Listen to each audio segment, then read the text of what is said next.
datang untuk membunuh Anda. Apa pasal? Anda telah merogol dan membunuh istri hamba di Pekan Matang Menara Ingatan Jagindas.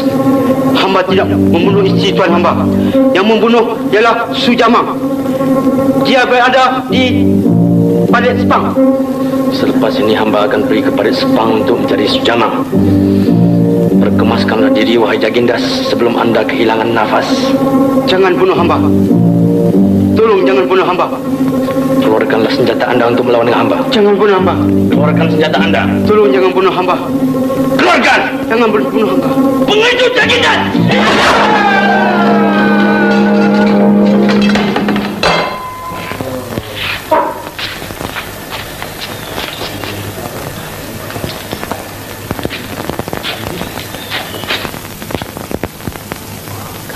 Dua.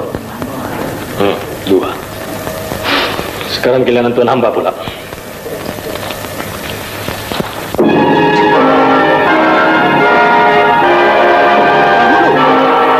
Penghulu Tanjung Kapas. Oh, Laksmana Damburi. Ini siapa pula? Namanya Jagindas. Salah seorang dari kumpulan 6 Jahanam. Jagindas dan komplot-komplotnya telah merancangkan untuk menghapuskan segala jawatan penghulu dalam kampung ini, Tok. Begitu? Celaka punya Jagindas. Tapi sekarang tak perlu bimbang lagi, Tok. Rancangan mereka telah gagal. Terima kasih, Laksmana Damburi. Terima kasih.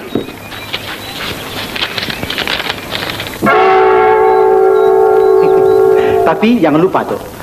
2,000 perak untuk hamba atas menangkapnya. Hamba tahu Laksmana Damburi. Hamba akan beri ini